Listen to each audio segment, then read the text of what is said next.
Friedrich Nietzsche's descent into madness is one of the most tragic and debated moments in the history of philosophy. His brilliance as a thinker is unparalleled, but his final years, spent in mental collapse, have left scholars puzzled and intrigued. The reasons behind Nietzsche's madness can be explored from multiple perspectives, encompassing his philosophical ideas, personal life, and possible neurological or psychological conditions. Nietzsche's philosophy and psychological strain.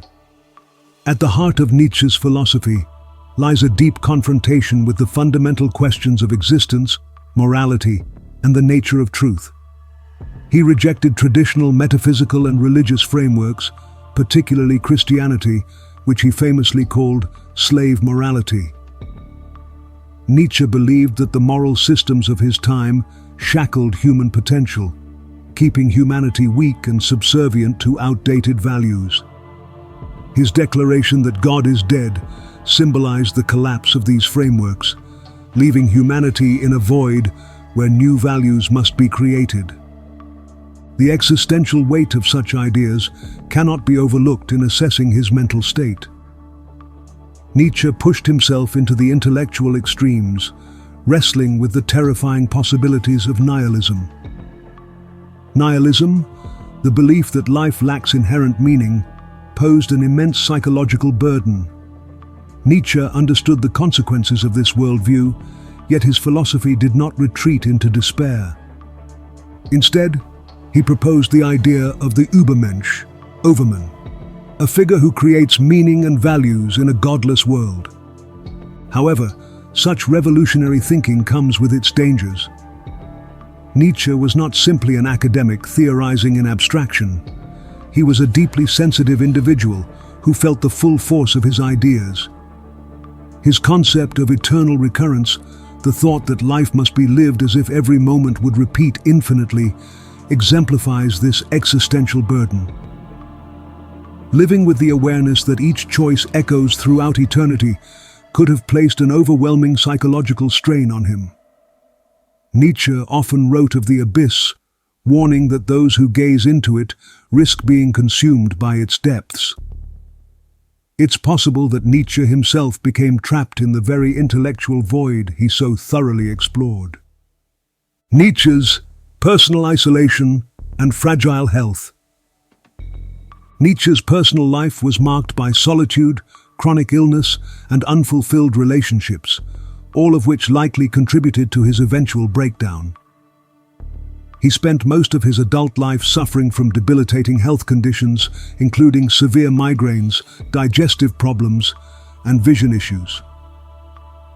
These physical ailments made it difficult for Nietzsche to hold stable academic positions, and he eventually retired from his professorship at a young age due to his health. His subsequent years were spent in relative isolation, moving between various European towns in search of climates that might alleviate his suffering. This isolation deepened his sense of alienation. Nietzsche's attempts to form meaningful romantic and intellectual relationships were largely unsuccessful. His love for Lou Salome, a brilliant and independent intellectual, was unrequited, leading to profound emotional pain. Moreover, his relationships with other intellectuals, such as Richard Wagner, deteriorated, leaving Nietzsche increasingly estranged from both the cultural and philosophical circles of his time. This isolation likely compounded his psychological fragility. Nietzsche had a unique mind, but genius often comes with a curse: the inability to connect with others on the same intellectual wavelength. His radical ideas were not widely accepted during his lifetime, and he struggled to find recognition or companionship. This social alienation, combined with his physical suffering, may have deepened his sense of despair, contributing to the unraveling of his mental state. Neurological and medical theories. Beyond the psychological and philosophical dimensions, there is a possibility that Nietzsche's madness was caused or exacerbated by an underlying neurological condition. Some scholars have suggested that Nietzsche suffered from a form of syphilis, which was untreated at the time and could lead to severe mental deterioration in its later stages. Syphilis was rampant in 19th century Europe, and its effects on the brain were poorly understood.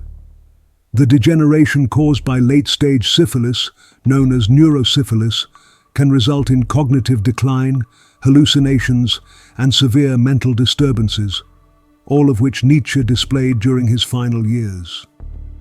Other theories suggest that Nietzsche's collapse may have been due to a combination of genetic predispositions and chronic health conditions. His father died young, likely from a neurological illness, and there may have been an inherited vulnerability in Nietzsche's mental health. Some researchers have speculated that Nietzsche's lifelong struggles with severe headaches and sensory overload might indicate a form of undiagnosed neurological disorder, such as temporal lobe epilepsy, which can sometimes lead to changes in behavior, perception, and cognition. The collapse and its aftermath. In 1889, Nietzsche's mental state reached its breaking point.